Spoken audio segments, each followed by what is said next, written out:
Praise the Lord. கர்த்தருடைய நாமம் இந்த காலவேளையில் மகிமைப்படுவதாக. நாம் இணைந்து இந்த காலையிலும் ஆண்டவரை நோக்கி பார்க்க தேவன் தந்த கிருபைக்காய் ஆண்டவருக்கு நன்றி செலுத்துகிறேன். இந்த நாளிலும் சங்கீதங்களின் புஸ்தகம் 29ஆம் அதிகாரம் அதனுடைய 11வது வார்த்தையின் முதல் பகுதியை வாசிக்கிறேன். கர்த்தர் தமது ஜனத்திற்கு பலன் கொடுப்பார்.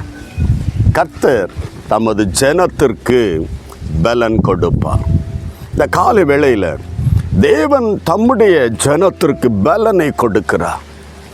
தெய்வ பலன் என்பது மாம்சமும் இரத்தமும் கொடுக்கிற பலன் அல்ல. தெய்வ பலன் பல நேரங்களில் பாவத்தை எதிர்த்து நிற்கிற தெய்வ பலன், தெய்வ சத்தியத்துக்கு கீழ்ப்படிந்து நடக்கத்தக்கதான ஒரு தெய்வ பலன், தெய்வ வசனத்தை கை கொள்ளத்தக்கதாக மற்றவர்கள் என்ன நினைப்பார்கள், என்ன செய்வாமேன் சொல்லுவார்கள் என்று சொல்லத்தக்கதான அந்த பயம் நீக்கி தெய்வ பலனை ஆண்டவர் நமக்கு தரும்போது அந்த ஒரு அடையாளம் நாம் தெய்வ பிள்ளைகள் என்கிற ஒரு அடையாளம்.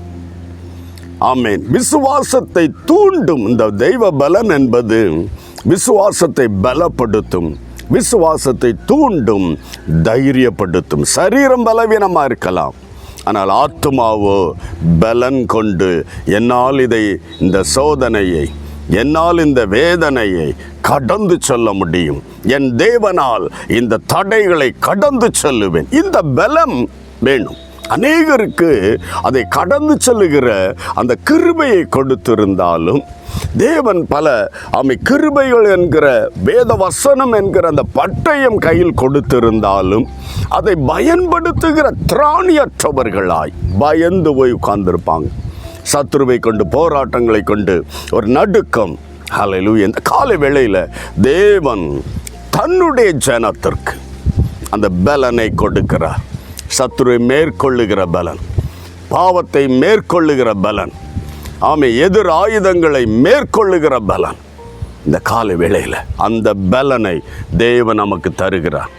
ஆகவே எப்படி இதை கடந்து செல்லுவேன், இந்த சோதனையை, இந்த போராட்டங்களை எப்படி நான் மேற்கொண்டு செல்லுவேன் என்று கலங்க வேண்டாம். நமக்குள் தெய்வ பலனை தந்திருக்கிறார். இந்த கேட்டுக்கொண்டிருக்க என் அன்பு தெய்வ பிள்ளை, எந்த காரியத்தில் பலனற்று இது என்னமாய் நடக்குமோ என்று கலங்கி போயிருக்கிறாயோ, இல்லை, உனக்குள் ஒரு தெய்வ பலனை இயேசு தந்திருக்கிறார்.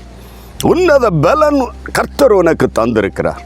உனக்கு நீ சாட்சியாக நிற்க முடியும், சத்துருவை ஜெயிக்க முடியும், என்னால் இந்த சோதனையை ஜெயிக்க முடியும், பாவ சோதனைகளை மேற்கொள்ள முடியும். அந்த பலனை கர்த்தர் தந்திருக்கிறார். அந்த காலை வேளையில் தைரியத்தோடு எனக்குள் என் ஆண்டவருடைய பலன் தந்திருக்கிறார், நான் இவைகளை மேற்கொள்வேன் தைரியத்தோடு நம்முடைய ஓட்டத்தை ஜெயத்துடன் ஓட கர்த்தர் இறங்குவாராக. செபிக்கலாமா? அன்பு தகப்பனே, இயேசுவின் நாமத்தில் என்னோடு இணைந்து செபிக்கிற எல்லா தெய்வ பிள்ளைகளையும் ஒப்பு கொடுத்து செபிக்கிற கிருபை இவர்களோடு சூழ்ந்து கொள்ளுவதாக. தடைகளை மாற்றுகிற கர்த்தர் நம்முடைய பிள்ளைகளுக்கு தேவையான பலனை கொடுத்திருக்கிறேன். அதை ஆண்டவரை அறிந்து அந்த பலத்தோடு நடந்து செல்ல, பலத்தோடு போராட, அந்த தெய்வ பலத்தோடு ஆண்டவரை சத்துருக்களை எதிர்த்து நிற்க, பாவத்தை எதிர்த்து நிற்க கிருபை கொடுத்து இந்த நாட்களில் நடத்த போகிறதற்காய் உமக்கு நன்றி செலுத்துகிறோம். ஒவ்வொருவரோடும் தெய்வ பலன் இருப்பதை கர்த்தர் உணர்ந்து கொள்ள கர்த்தர் உதவி செய்யும், ஆசீர்வதியும், கிருபை சூழ்ந்து கொள்ளுவதாக இயேசுவின் மூலம் செபிக்கிறோம் நல்ல பிதாவே. ஆமென், ஆமென். தேவ பலன் உன்னோடு இருக்கிறது, சகலத்தையும் மேற்கொள்வாய். God bless you. Praise the Lord.